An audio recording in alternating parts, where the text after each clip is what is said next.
প্রতিদিনের ব্যস্ততা থেকে প্রাণ যখন আইঢাই করছে তখন মন চায় একটু প্রাকৃতিক নির্মল পরিবেশ, তাও যদি হয় আবার সেটা গঙ্গার ধারে, তাহলে তো মন্দ হয় না। তো সেই চাহিদাই মেটাতেই আজ চলে এসেছি কলকাতার খুব কাছে Budge Budge Pujali Netaji park. Hello everyone, আমি সুপর্ণা, ইন্ডিয়ান ব্লগার সুপর্ণা চ্যানেলে তোমাদের অনেক অনেক ওয়েলকাম। তো প্রথমেই বলে দিই তোমরা কিভাবে আসবে। তোমরা তারাতলা হয়ে ঝিঞ্জিরা বাজার হয়ে সম্প্রীতি ব্রিজ ধরে চলে আসতে পারো এই পূজালী নেতাজি পার্কে।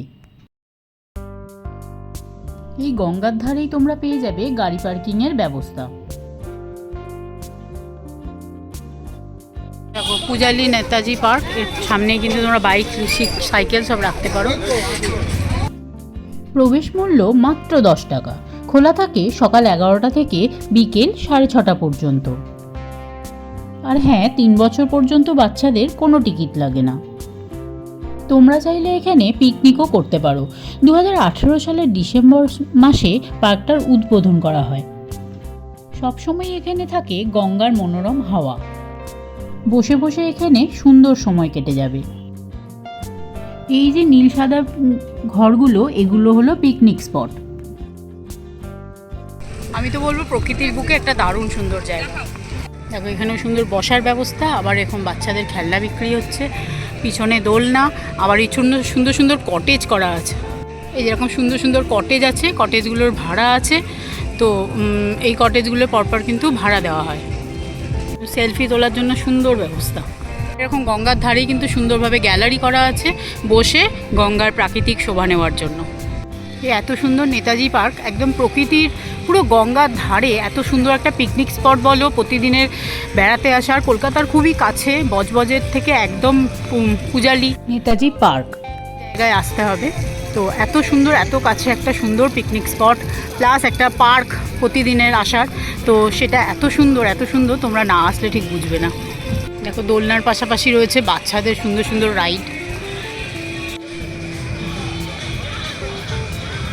ধাপুস ধুপুসেরও ব্যবস্থা।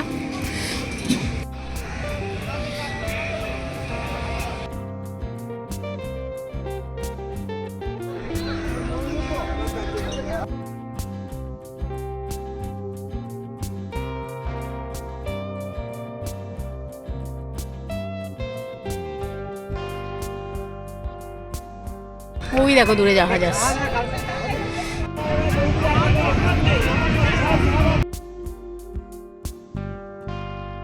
এরকম সুন্দর বসার ব্যবস্থা, বসে তোমরা গঙ্গাটাকে এনজয় করতে পারবে। পিকনিকের জন্য এরকম 19টা স্পট আছে। আর তোমরা যদি পিকনিক করতে চাও তো ভাড়া পড়বে 2,500 টাকা। আর এই কটেজগুলোয় থাকতে গেলে ভাড়া পড়বে 3,500। তবে হ্যাঁ, কার পার্কিং বাদ দিয়ে। আর হ্যাঁ, নাইট স্টে কিন্তু করা যায় না।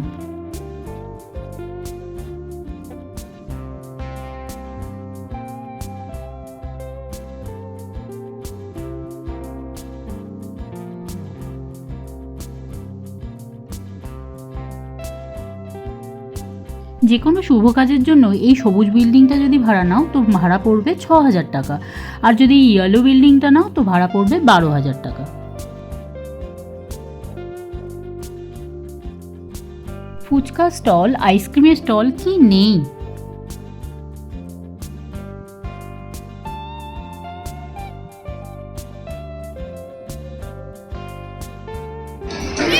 দেখো এরকম টুকরি টুকরি করা আছে বসার জন্য।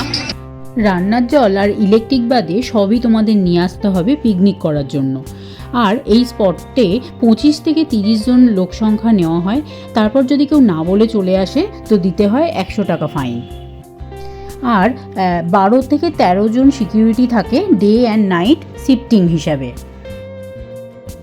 এই হলো মহিলা টয়লেট। দেখো যার নামে পার্ক, স্বয়ং নেতাজির মূর্তি।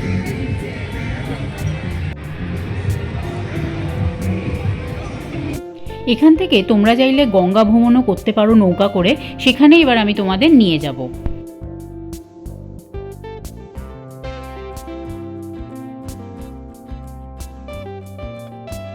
বিশাল এই বটগাছের পিছনেই আছে নৌকা দাঁড়িয়ে। দেখো এখান থেকে নৌকা চড়া পার হেড 50 টাকা করে। আর পিকনিকে আসলে ওইখানে বাস রাখা, টাকা আধ ঘন্টা ঘোরাবে বলছে, 50 টাকা পার হেড। একটু বার্গেনিং করলে কিন্তু এই 50 টাকাটা 40 টাকা হয়ে যায়।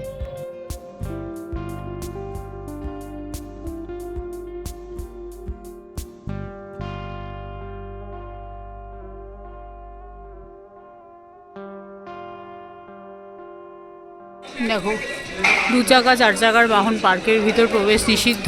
স্পটে 25 জন, অতিরিক্ত লোক আসলে 100 টাকা করে নেওয়া হবে। স্পট বুকিং ছাড়া পিকনিকের ক্ষেত্রে মাথাপিছু 100 টাকা করে দিতে হবে। 5 থেকে 7 জন। সমস্ত পিকনিক পার্টিকে অরিজিনাল মানি রিসিপ্ট নিয়ে আসতে হবে। পিকনিক পার্টি প্রবেশের সময় সকাল 6টা থেকে প্রস্থানের সময় সন্ধ্যে 6টা। পিকনিক পার্টি তাদের বুকিং করা নির্দিষ্ট রুম ও স্পেস ছাড়া অন্য কোনো রুম বা স্পেস ব্যবহার করতে পারবেন না। জল অযথা নষ্ট করবেন না, জলের কল খোলা থাকলে বন্ধ করে দিন।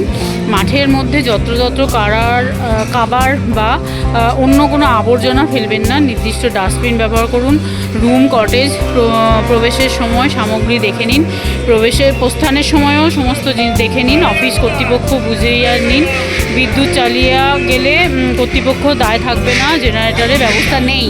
সাউন্ড বক্স ব্যবহার করলে 60 ডেসিবেলের মাত্রার উপর বাজানো যাবে না। স্পেসের ভিতর ফুটবল ও ক্রিকেট খেলা যাবে না। পার্কের ভিতর কোনো রকম থার্মোকলের জিনিস ব্যবহার নিষিদ্ধ।